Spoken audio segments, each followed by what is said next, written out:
a special guest today, Iris, and I did want you to know up front before we start talking that she once made me feel like a complete failure. You see, Iris had already taken my Taming Your Triggers workshop, and then I saw a notification that she had signed up for it again. And when I saw her name on that list, I got this hot flush of shame, which maybe you felt yourself before. It's like this heat that radiates throughout my body, and I get super sweaty and kind of shaky, and it's just this really, really unpleasant feeling.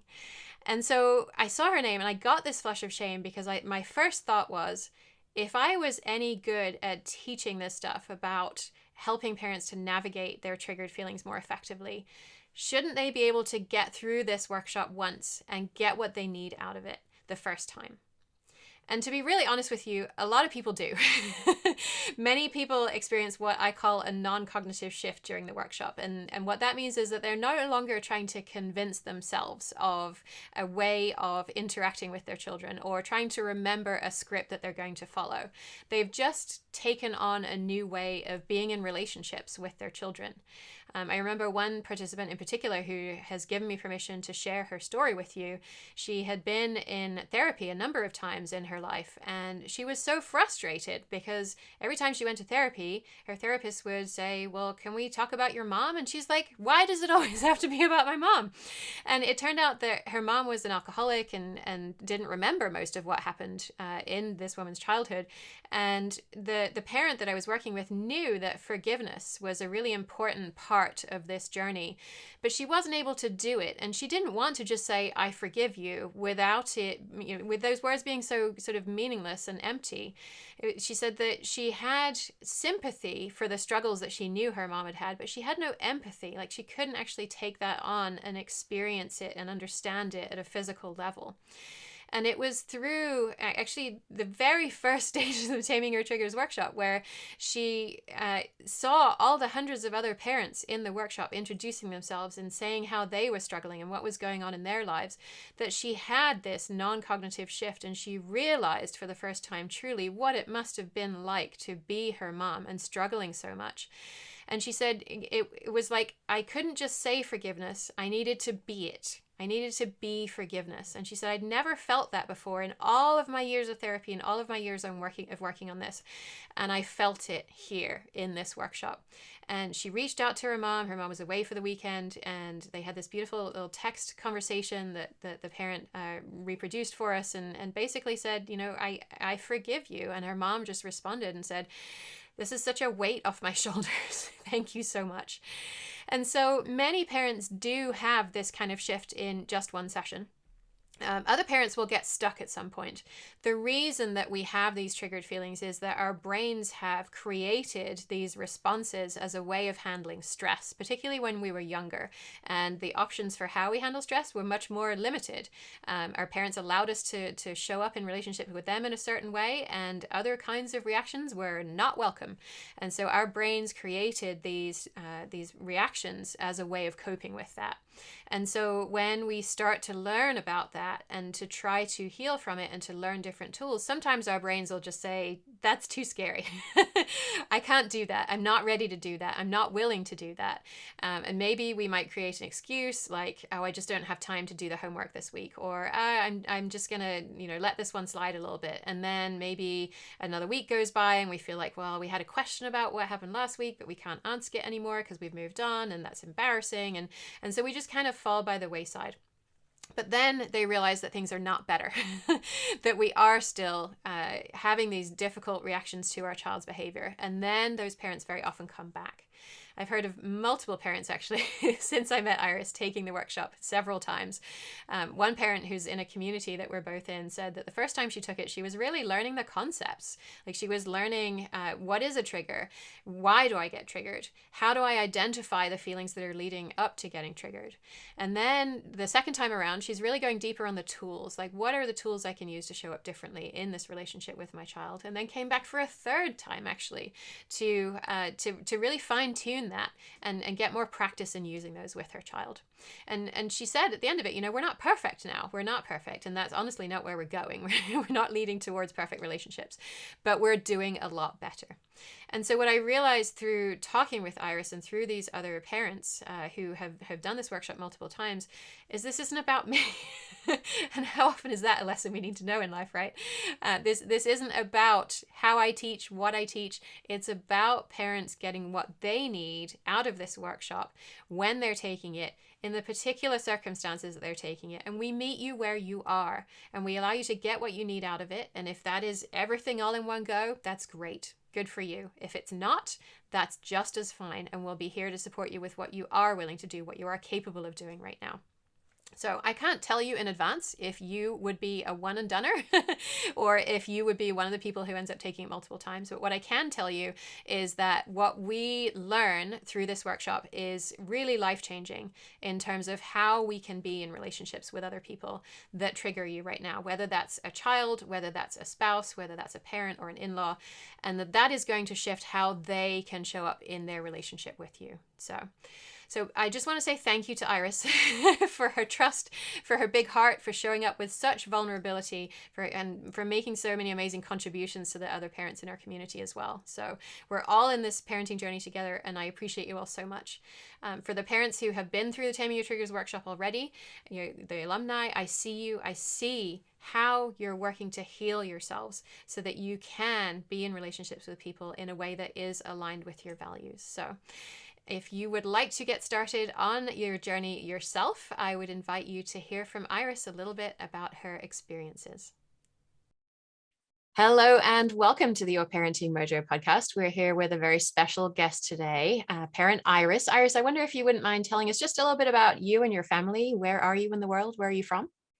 Yeah, so I live in the west coast of Canada, in the city of Vancouver, with my husband and my almost 7-year-old daughter, Malaya. And Malaya is feisty and funny, and she's just this energetic bunny.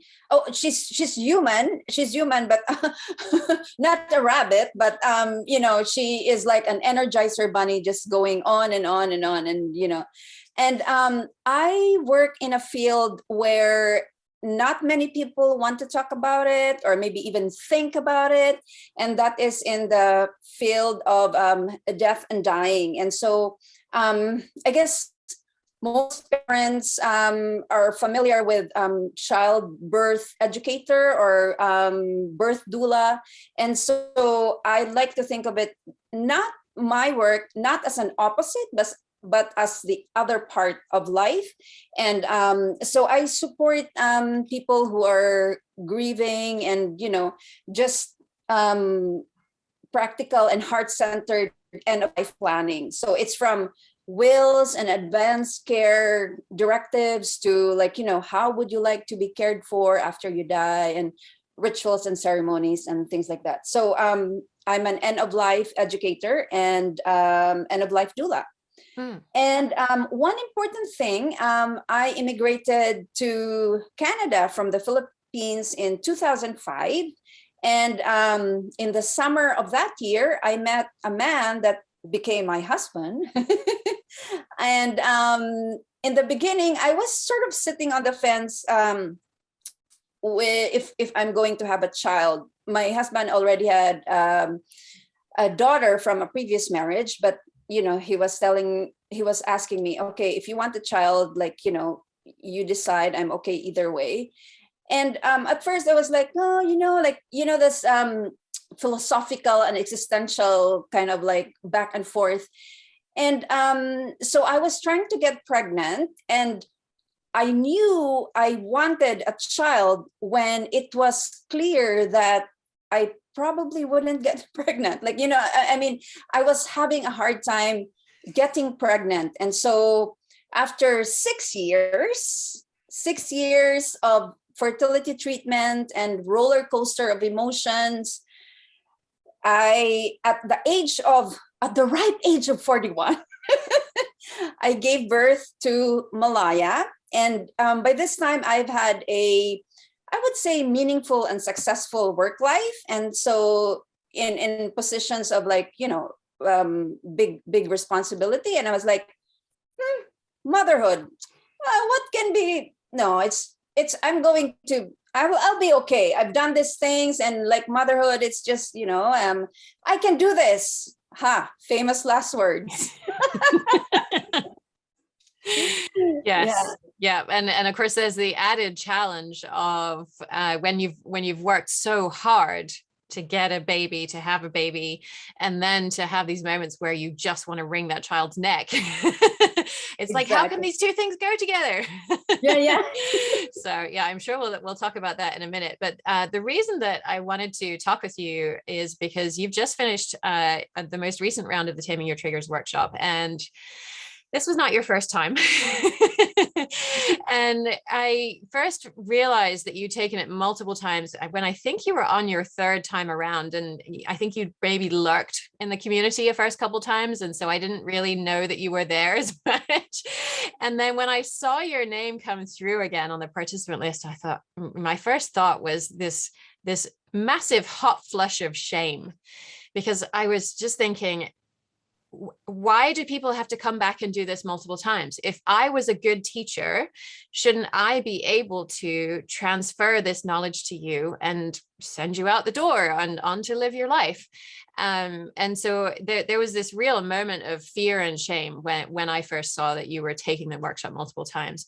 And so I wonder, can you tell us a little bit about how this has played out for you, what this process has been like for you as you've navigated your journey with having triggers with your very spirited daughter?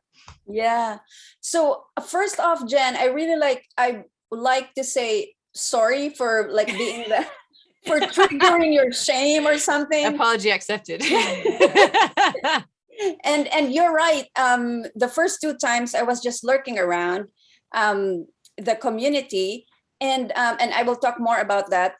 But when I decided to come out as a repeater of the Taming Your Trigger workshop, it was because I wanted you and the others to know that I truly, truly believe in the workshop that you have designed. And by this time, I've also followed you, not in a stalker creepy way, but I followed your podcast for quite a while. And so I knew that, I knew that I needed this, that I knew that I was one of those, in your advertisement, if you are this and that and this, oh my goodness, I check all the lists. And so I knew that there was no doubt in my mind that it was going to be transformative for me. There were just that's why I kept on joining. And I after the third and the fourth time, I'd say to people, I've done this several times. I'm not ashamed to say that. And I'm not proud either. It's just, it is what it is. So, So yeah. And so your question about how the journey, taking the Taming Your Trigger workshop multiple times, I think before I will answer that question, I want to give a little bit of context. So first off, context of my life so that people will have more understanding. So first off, I grew up in a urban poor neighborhood in the Philippines. People did not really have enough material things, and we relied on each other for material or personal support. And so, for example, you'd go like, oh, I need to prepare dinner, but then, oh, we don't have rice, because rice is very important. And then my mother will just say, okay, go next door and ask our neighbor to just borrow a kilo of rice, and then we will replace it later. So yeah, no problem with that. Or for example, a neighbor would say, oh, I need to go to the market, but I need somebody to look after keep an eye on my children. And there's no problem, because it's okay. We can supervise, we can look after them. They're mostly independent. And so there was really a strong sense of community, and like people really in birth or death and all the life situations in between, there's really that community. Your neighbors got your back, or your extended family got your back. another thing, so I did not know I was poor. Like I was just like, la, like, like I was just being a kid. Um, it was when I went to school that I realized, oh, other people have other situation. And you see, my mother worked as a dressmaker in a private Catholic, very upscale school, and the tuition fee there was like there's no way we could have afforded the tuition fee, but because she was working there and employees, they that's one of their privileges or benefits, I guess. And so I was there, and my classmates were like daughters, because this was all girls school, daughter of congressman or politician, and then like they have businesses, they own restaurants and all those things. And I was the dressmaker's daughter, which was fine because many of my classmates knew her and even called her Nanay, which means mom, which means mother. I called my mother Nanay, and so they would, they would also call her. And so I felt that I was liked, except for the rich poor thing. I was like, I had friends, so I did not feel quite deprived in that area. But I can see that, oh, their shoes is the was it the Reebok shoes or something, like, they have the nice shoes, whereas my shoes is like my toe would be showing. So yeah, I had good grades, and I was active in extracurricular activities. So my life here in Canada, of course, is like very, very different from my life there. And of course, Malaya hasn't and will probably likely not experience that life of like, the sense of scarcity and economic insecurity. And so, and that is one of my trigger, like all those things. And so I've always, since I moved here, there were of course a lot of things that I really enjoyed and everything, but I felt the absence of my community, and I felt the loss of my very wide support system. And I felt this very acutely after I gave birth.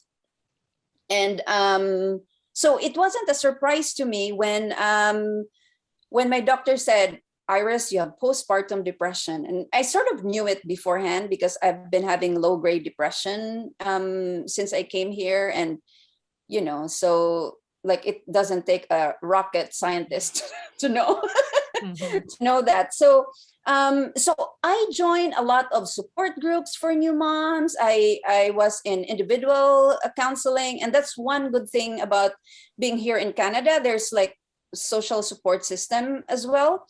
And so, and for a long time, I was really resisting taking medication. And I know in some areas, this is all hush hush when it comes to mental health and medication. And I just want to, to lay it all out on the table. And for a long time, I resisted getting medication because I saw it as a sign of weakness. And, I was like, oh, I was a school guidance counselor, so I knew these things and mental health, blah, blah, blah. And I started a nonprofit organization, and I was, the head of that. And so like, why am I not, I can do this. And, but of course, motherhood is a totally different ball game. Yeah, it totally is. Yeah. So was there a specific incident that caused you to say, I need more help than I'm getting right now. I need to do something differently than what I'm doing right now? Yeah, for sure. So actually two instances. First, when Malaya was about 3 years old, we were in the park, and I usually pack food, like, snacks and things like that. And I was hungry. And that's one of my factors. I was hungry, and she was at the stage, Jen, where like you ask her for something and, like, no, I won't give you. And I kept on asking because I was really hungry, and she really wouldn't give me. And I packed for both of us, by the way. Mm-hmm. And then a crow swooped in and got into the container, and all the I don't know if it's grapes or nuts, all of those things spilled out on the ground. Mm-hmm. And I was just so angry, like I feel this hot thing coming out from my gut here, and just like and Malaya started crying because she felt that energy. And I, of course, I felt very guilty about that. And I was like, oh my God, what am I doing? And yet I also recognized that there was something so primal in being denied, and I'll put that quote unquote, being denied food. And it's just like, it wasn't, I wasn't rational at all. Mm-hmm. And then the other instance was when, out of the blue, Malaya asked me, Mama, why are you always angry? And the way she asked it was really significant to me, because she asked it out of curiosity. There was no judgment. She just like wanted to understand. And there was like, concern in her voice, like why is this? And so I'm all for being open and vulnerable and showing all facets of myself to my daughter. But I just had this instinctive feeling that it's not good for a child to be always looking at her parent, like, who's supposed to take care of her, and always like erupting like a volcano every hour or something. So yeah, that's when I thought I need more help than the medication. I need more help than counseling. I need more help than all these things I'm doing for myself to help me. Yeah. Okay. And so you've been through this, and we have actually lost track, or I have at least lost track. I am uncertain if we are on round number 4 or number 5 at this point. Yeah. But what I'm wondering is, if a person's listening to this thinking, well, I don't want to have to go through this thing 4 or 5 times to actually do something different. So what would you say to somebody who's thinking that, okay, yes, I see myself exploding sometimes as well, or maybe I'm not an exploding kind of person. I'm a freeze up kind of person, or a walk away kind of person, or a fawn and just get the crying or the screaming to stop kind of person. If I'm seeing myself having these reactions to my child's behavior, and I'm thinking, but I don't want to have to do the same thing 4 or 5 times to do something different, what would you say to somebody who's sort of in that position right now? Yeah. So just to the first 2 times when I was lurking, it was, I can tell you exactly what I was doing, even if I sort of petered out. So I was really spending a lot of time identifying my triggers, and seeing what are the factors that cause me to erupt and things like that. And the main thing that I was really working on was in the first module, I think, Jen, was the window of tolerance, and how to increase our window of tolerance. And I know that like being hungry, being tired, being sleep deprived, those are the factors to narrow my window of tolerance. And then also the next time I did the course again, I made sure that I have supports, like something like cooking a big batch of food, so that I don't have to be like, oh my God, like, I have to cook and again and again every day. And then also I scheduled another more sessions with my therapist. And I just made sure I said no to other time commitments, or, other things that get my attention, and called my friends and say, like, can you please poke me when you don't see me? Like, can you say, oh, are we going for a walk or something? So those things, I like to think of my 4 or 5 times in the workshop as, I like to imagine myself as like a horse trainer. And the process of taming my own trigger is the wild horse. And so the first few times was just about me getting into the saddle and just like holding on, and just, and of course right now I'm not the star in the rodeo, or however you call that, but I I think I am staying in the saddle long enough to enjoy the ride.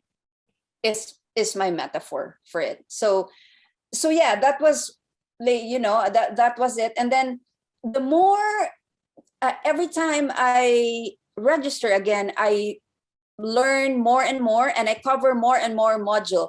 And one thing that really was quite helpful to me was when you reorganize the modules so that it's it's the things that help us with our triggers, and not just like analyzing all our triggers. And so yeah, and this last time it was really the call that really, of course, so there's the call, and I had my food ready and all this other support, and it was just this kind of fruit salad of all these things that really kept me sitting on the saddle long enough to like spend time with my wild horse of triggers. Oh, wow. That's amazing. Thank you so much for sharing that. I love the metaphor. And yeah, I just want to sort of translate a couple of things that you said for folks who are newer to this. What I'm hearing from you is that, the content I've added to the content over the times that I've done it, but it hasn't changed dramatically. I did reorganize it because firstly organized it logically, having all these logical skills, thinking this is the way people need to hear it. First of all, you need to understand where are your triggers coming from, and then once you understand that, you can learn what to do about them. But of course, what we found is that in the actual experience of this, people they want more time with the tools, they need more practice with the tools, and they don't want to spend 5 weeks wallowing around in why do I feel so crappy so much of the time before they start learning those tools. So yeah, we started alternating the module content so that we take a module where we're understanding what's the cause of our triggers, our triggered feelings, and then we start learning a new tool, and then the next week revert to another. Let's dig a bit deeper on where is this coming from. Okay, now let's bring in another aspect of the tool. So I mean, my logical brain just goes wild with it. I'm like, I can't believe we're doing it like this.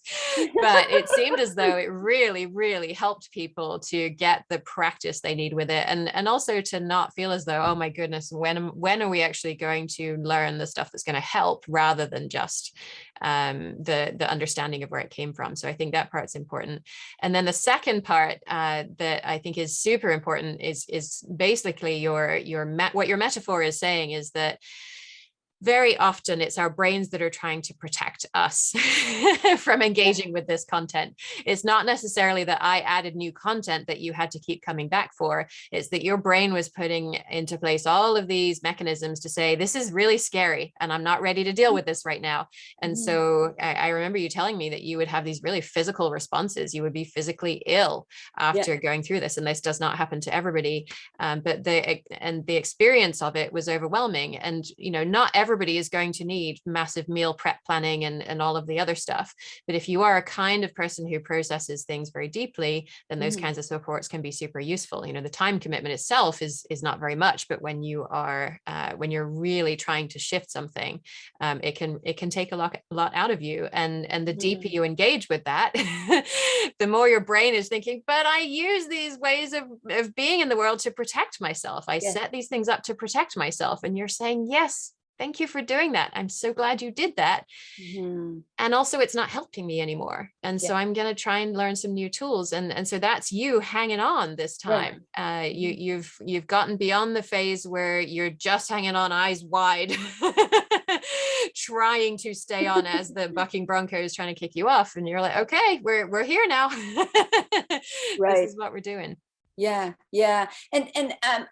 that's one thing too. I'm a person who like embodies learning, and so I know lots of things in my head, but it doesn't click. And so, and then the reaction, I have physical visceral reaction too. So and I know not many people are like that. So maybe not as strongly, but just on the point of the embodied learning, I mean, that's really what we're going for through the workshop, is what I call a non-cognitive shift. And because it's not that hard to read the content and think, okay, I agree with that, I'm going to start doing that now. That part is not hard. The part that is much harder is is taking on these ideas, not up here in your brain, but in your body. So it's just part of how you exist in the world. And that's the non-cognitive shift part. And you can't predict that. You can't set it up. You can't say, okay, practice this meditation technique for 5 hours a day. And on day 6, it's going to happen. No. It's something that happens unique to every person. Some people, it doesn't happen. Some people are like, whoa, now I see things in a totally different way than I did before. So do you remember having a specific non-cognitive shift, or was it more of a general sense for you? Oh yeah. This, I really felt it. So there were several moments actually when it felt like kind of like chick. and this last time when we had our calls, that first session that we had, it was about, I know that, it's not like my life is hard and my life in the Philippines was hard, and I compare them, but they're both hard, and you cannot compare those two things. And I remember you guiding me, repeating like, this is hard, and it was just like, just something that kind of like, there's this thing that sort of like came down on me, and then I accepted it, that okay, this is hard, even with all this trappings, like, all this material things, all the resources, it's hard. And there was just like, and I really felt it in my body, and I accepted it. I thought of that before many times, but there's just this like, no, like, this kind of critical voice. And so yeah, that's one moment. And the other moment too that sort of clicked for me in terms of like what to do, or the techniques, Jen, is so that first call, you guided me through the process, and I remember I was like a runaway train. I was just like, this one, and this one, and my mother used to, she's so, and now I don't have, and all this, and I was just like feeling I was like runaway train. I was just like, I cannot stop myself. And then you helped me, and you said something about like touch the surface of the kitchen counter. I was on the kitchen counter, not me, but the computer was on the kitchen counter. But and that kind of the smoothness just brought me back, and so that sort of halted the runaway train. And but I remember I was sobbing, and I was just like so like full of all these emotions. And and then I said something like, I want to throw things, I want to scream, I want to like, and so you said, okay, feel free to scream. And like, and I muted my Zoom thing, and I just let out this like very primal scream that came from here, and I was just like, like just, and it felt good. It just felt good to be lifting with my voice. I lifted that burden or whatever it was, and it felt so good afterwards. And and compared, and so in that first session, you guided me through like grounding technique. Okay, touch that smooth counter, or things like that. And then I also remember very vividly our second to the last call. You were guiding us through an imagery of, I think it was like we were in front of a pond or near a pond, and we were to put our concerns or worries in the pond, like drop them there. And I remember I was lying down, and my computer was just nearby, and then my brain started going, runaway train again. Oh my God, this brain. And in my imagery, I did not hear your voice anymore. In my imagery, I was in the pond, I was drowning, and I like I just was having a hard time, and instinctively I didn't even think about it. I reached for my laptop and just touched the smooth surface of my laptop, and that brought me back. And I was just like, like, oh, okay, I'm not really in there. I'm like, I can bring myself back. And maybe for my husband is very logical, Jen, and it's a science and math person, and so this kinds of stories will maybe sort of like, oh, strange to him. And I know some of the listeners may be like that too, but then I'm just like, this is my reality and this is my truth. So we can all live together in harmony, the logical and the illogical people, emotional people like me. So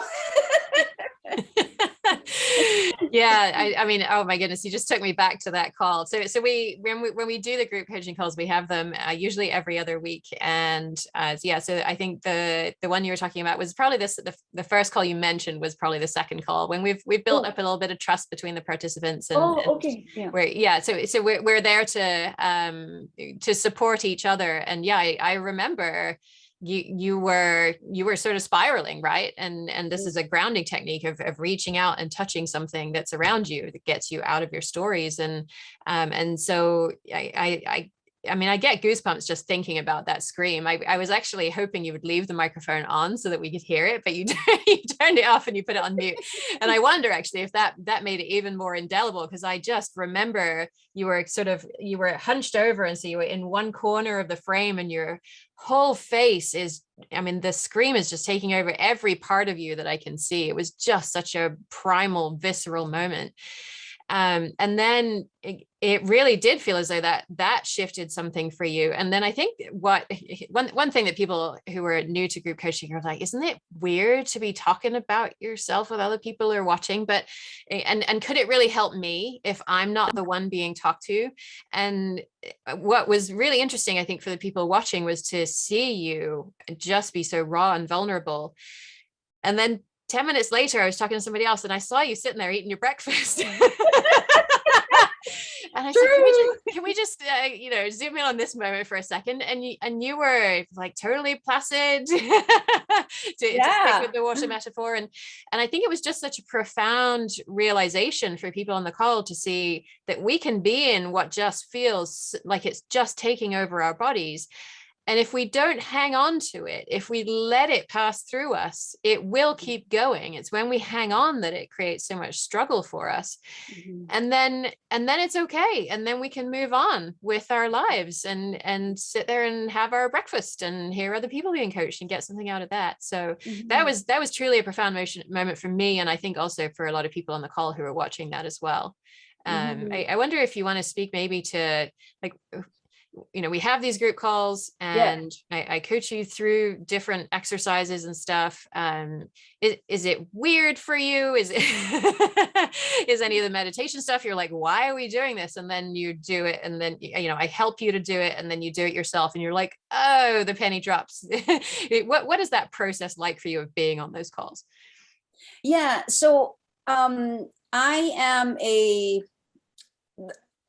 a learner who's like more into like talking and being in groups, and I learn better with others. And so that the call, I think, was really, really made a very big difference to me, to the kind of learner that I am. And I'm also more of like an interpersonal or intrapersonal like reflection, and so weird things are not weird. What you will say is weird are not weird to me. And so it was a very rich learning, excuse me, a very rich learning environment for me. And the other thing too is that so in this work, there are times when it seems like it's so much, and there are other like stresses in our life, and that it's easy not to read the module, not to and not to attend the calls. But for me, I feel this connection with others. So there were a couple of times when I was like, oh, maybe I'll just watch Netflix, or maybe whatever, But then so I told myself, this is not just about me. This is about showing up for people and being there, and listening to their stories. And I work that way. If it's for somebody else, I have more motivation. So that was really important to me, to be present for other people the way that they have been present to me. And one other thing, I learn a lot. And in fact, this is nicer because in therapy, it's just me, right? Like, unless if it's a group therapy. And that is actually more, it takes out more of me in terms of energy and, all that. But being in a group, if you are sort of guiding somebody else through the process of what their issues are, sometimes it's the exact same thing that I'm also experiencing. You just change the name of the child to Malaya, and there are some little things, and it applies, and it's in its specificity, there is a universality to it. And I learn just by being there, by listening. And the other thing too is, and I think you noticed this towards the end of our session, more and more people have something to say to each other, maybe not in the beginning, but I think attending the calls with openness, and also like really vulnerability, and just this being there as you are, even in your pajamas, I think it really fosters this connection with others. Yeah. So those were really like life-changing for me. The process of being in this small group with this other women. Mm-hmm. Yeah, I'm often, and I think the participants are as well, struck by the fact that you could be talking with someone from a completely different country, from a different culture. You change out the child's name. The exact circumstance was different. Their thing was about getting their kid in the car seat, and your thing is about, mess in the house or something else. Yeah. And you switch out the detail, and you're nodding as if this is not a thing for you. Knowing it's a thing for you. And you switch out the precise details, and participants are often like, that's me. That is me. That is describing what happened to me yesterday or last week or in this other interaction. And I think people don't realize until they hear that, firstly, I'm not alone. I'm not the only one struggling with this. I'm not the only one having a hard time. And secondly, just what a profound experience it is to hear somebody themselves make this kind of shift, that non-cognitive shift. You're not on the spot. You're not the one who actually has to go through it in that moment, but you see how well it applies to your life. And that enables you to apply these ideas, even though you weren't necessarily being the one being coached. Yeah. And you said an important word there too, Jen, is the community. And it's like just the feeling that, okay, I'm not the only one. I'm not this weird, bad, quote unquote mother who cannot handle her child. Yeah. There are other mothers or parents who experience this too. And just that knowledge alone is very very freeing. Yeah. And then I think the other thing that's really important in what you said is on our last call in this series, when you all had gotten to know each other pretty well by that point, and you'd shared some pretty vulnerable moments in your lives, and the participants on the call started coaching each other, and not in a, oh, you should do this or you should do that, but it was just this beautiful moment of empathy for each other, and supporting each other through the learning and applying the learning of the tools that we had been working on over the last 10 weeks or so. What was that like for you to see that happen? It was pretty magical for me. One part of me was like, oh, Jen, it's like these people are taking over. No, I'm just kidding. It was it's really interesting for me because, and this was my experience listening to other participants, because when they share their story, I'm thinking like, oh, you could have tried this, or you could have tried that. But then, because it's out of me, because it's somebody else, but of course, if I'm in the exact same situation, I'll be like at a loss. That's one of the things that I really appreciate about, and the confidence too, the confidence, like I can see in the other participants, like this kind of like the face is just clearer, and like, and it's something that I can see and I felt as well. Mm-hmm. Yeah. Mm. So what's different now then? I'm not expecting this story about how you're fixed now and you Oh, never no. explode at your kids Malaya anymore. But what is different? What shifts have you seen in how you're able to show up with her and how you're able to be with her? Yeah. First thing is that it feels okay that I'm not perfect, that it feels okay that I have all these mistakes, and it feels okay, and in my body, like sometimes I just say it in my head, it feels okay that I have these mistakes, and then I correct them. I talk to Malaya about like, oh, I'm sorry, I was pretty grumpy earlier, wasn't I? And like, and so that's the first thing, to be to be a good enough mother, a good enough parent, and like, to heck with perfection. Like, um, that's one of the things. The other one of the things that has really shifted for me, that I feel in my body, the other thing is the author Kate Bowler said this, the endless math of the terrible endless math of comparison. And I touched on that earlier when I say, when I would usually think, oh, before I was poor and now I'm privileged, and and also my mother was working long hours and now I have almost everything that I want and all of the things that I need, and I remember this. I remember getting really depressed when after I took the ACE. And the reason I was depressed was because my score was not as high as I thought it would be. And I was like, Iris, you're just in the middle of the ACE. And why are you in this miserable state? And then I just started to very slowly dawn on me that this is my struggles are my struggles, and my struggles now are my struggles now, and it's different from the next person, and that's okay. It's not a contest.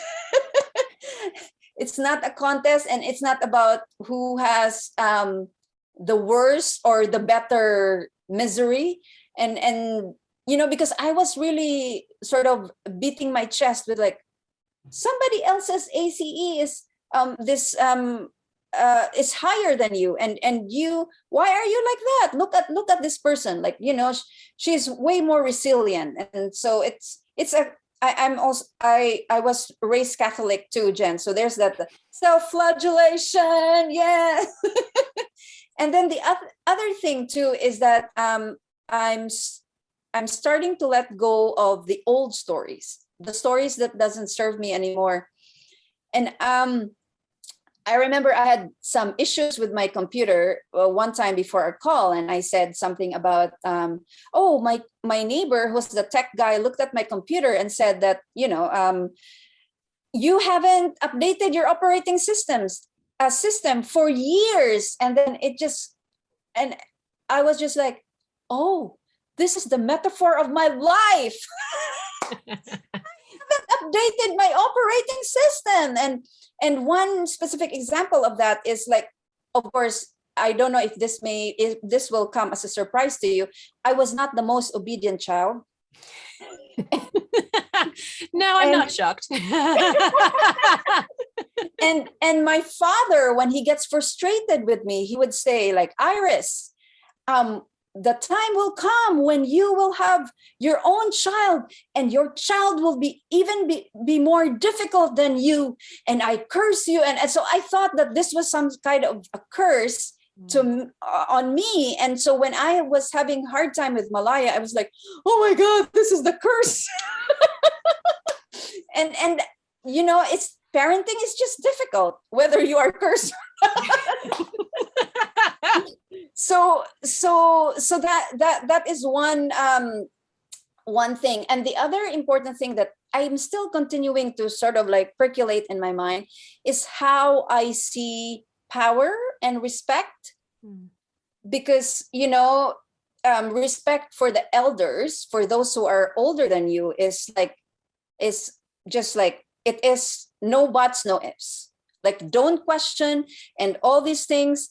But then Malaya, he is here in Canada, and she's a totally different person. And of course, I don't want her to walk all over me and be like abusive or something. But she can answer, like she can say her piece, and I try to talk to her about decisions and her opinions. And I just have there is one example for this. So she was getting ready for her musical theater class, and she is this like she's just this person.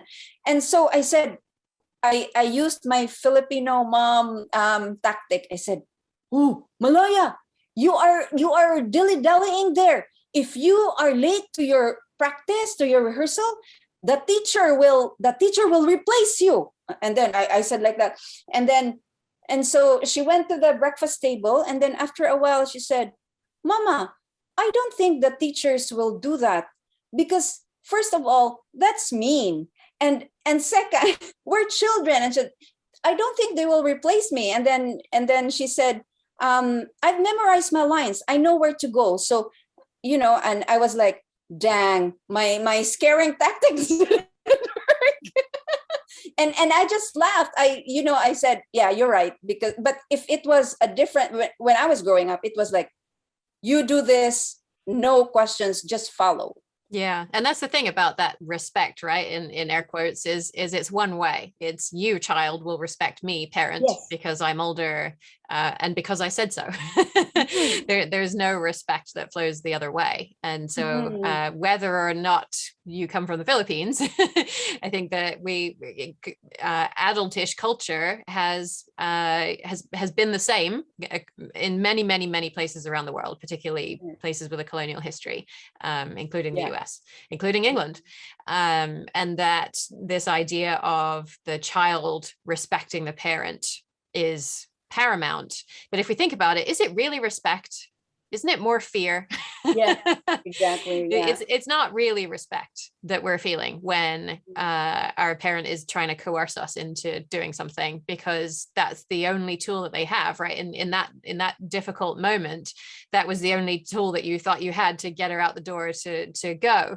Whereas now you have tools where you know how to reconnect, to step back and say, okay, we're having a hard time this morning. Breathe. Yes. Yeah. And I think the other thing you touched on that's really important is the idea of the self-flagellation and the guilt. And that shows up in so many ways in the, well, I should know better. I know what to do. Like I'm in all these positive parenting groups and I know the things to say. And in the moment, I just can't make it happen. I just can't apply the knowledge that I have learned. And those are the ripe moments for the old whip on the back to be taken out, primed by our cultural heritage. I'll speak to the white Western world, and I'm sure Catholicism has its version of it too. Of you, if you have this knowledge, then all you need is willpower. And if you apply that willpower, you will be able to make the change. And that's not always the case.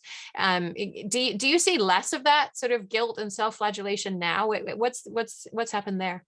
Yeah. So one of the things that transformed for me was like from self-flagellation to self-compassion. And an example of this is like, I am now more aware of my boundaries and my limits, and just like, okay, I'm tired, and so the kitchen counter is still like a mess, but I need to do something that is nourishing for me. And so I will leave that kitchen, and go back to it later. And so one time there was that exact moment, and one nourishing thing that really, really helps me is connecting with people, especially after like the whole day in the computer just by myself. So I went down to the courtyard and I chatted with people, and just like, being out and being with other human beings, grown-ups, being with grown-ups, that really rejuvenated me. And so I came back here to the kitchen, and then Malaya came home from school, and she said, Mama, can I watch TV? So, okay, yes, go for it. And then when it was time to turn off the TV, she had a big meltdown, just like as if like I was like, a very, very big meltdown. And she was saying, you're mean, you're a bad mama, like you're the worst ever, like all these things.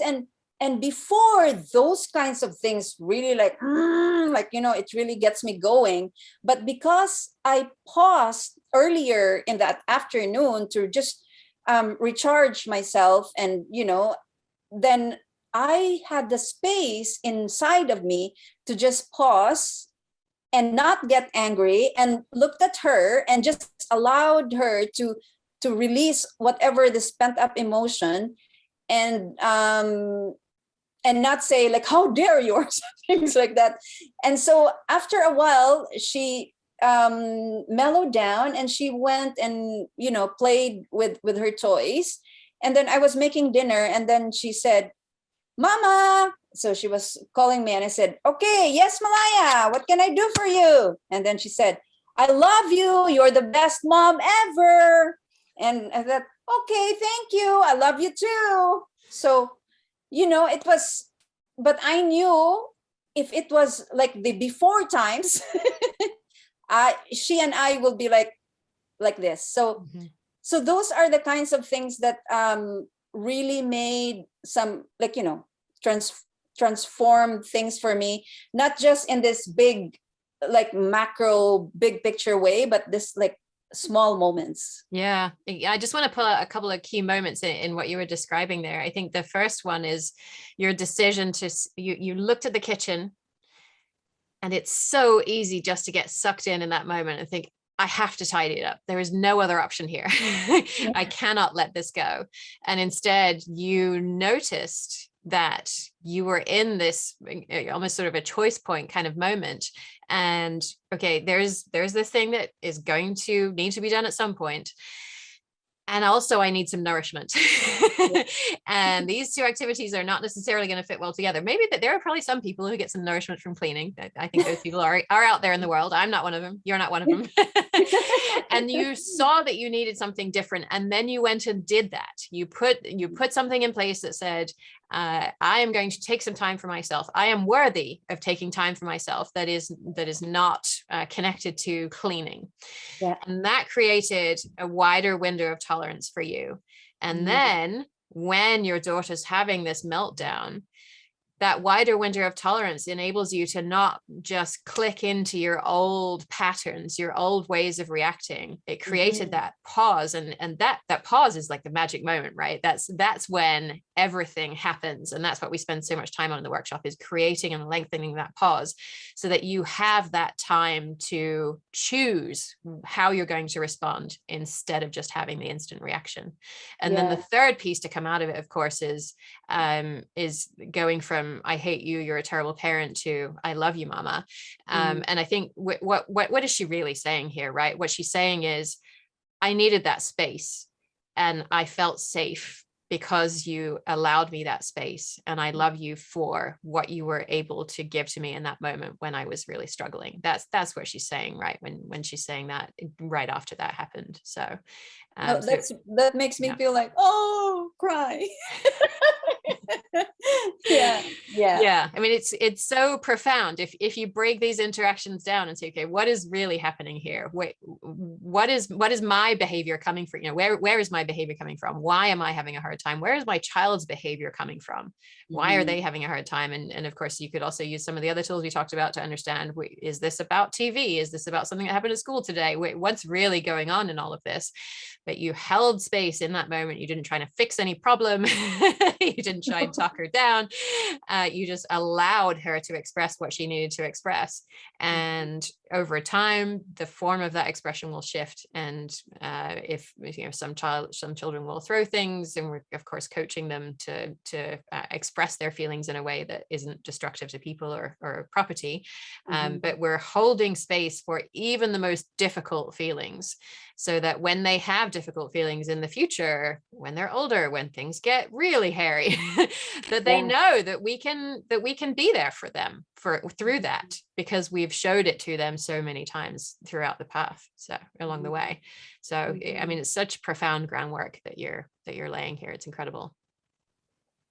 And is there anything else you'd like to share about your experience, or what has shifted for you through the workshop?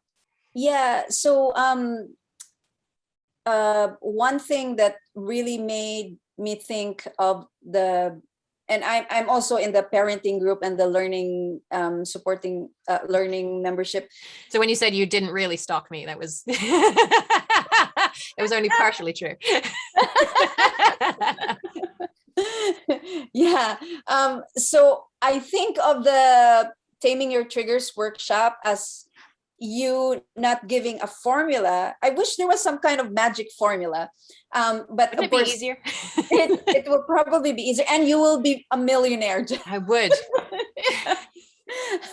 But so what I was getting was not a formula, but more of a recipe. And recipe for cooking, I know in baking it has to be some prescriptive thing, but you gave us a recipe for like suggestion of like, okay, you can cook it like this, or you can cook it like that.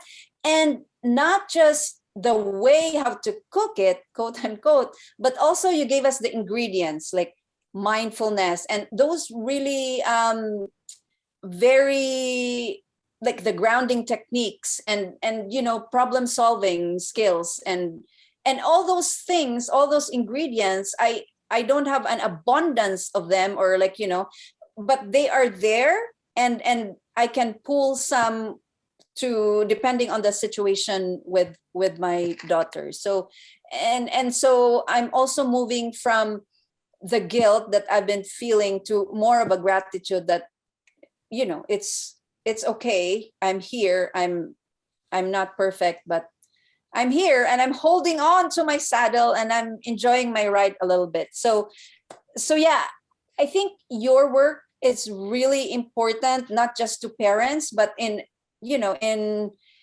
the whole world, which is probably kind of like, oh, but I think that in raising our, I don't want to say raising, in parenting our children in a way that will make our world a more just place. I think that if we see your work in that context, I think you're really doing a great work for the world, not just for us parents. So thank you. So the gratitude there also for you and for all the other participants who joined your workshop and membership group. So thank you so much, Iris. Yeah, that is my hope as well, that we're not just doing this thing for ourselves and for our own children, as important as that is. I truly believe that if that is our only focus, that we've missed something huge, and that it is through using these kinds of tools and raising children who will go out in the world with a sense of what it means to truly listen for the sake of understanding, for truly understanding another person's needs, and then working together to see how can we meet both people's needs. I think that we can do a lot to change the world using those kinds of tools. So I'm so grateful that you came around again for the workshop and also took the time to share a little bit with us about what your experience was like here today. Thanks so much, Iris. It's always such a great time talking with you. Thank you, Jen. And so anyone who wants to learn more about the Taming Your Triggers workshop can find that information at yourparentingmojo.com/taming your triggers.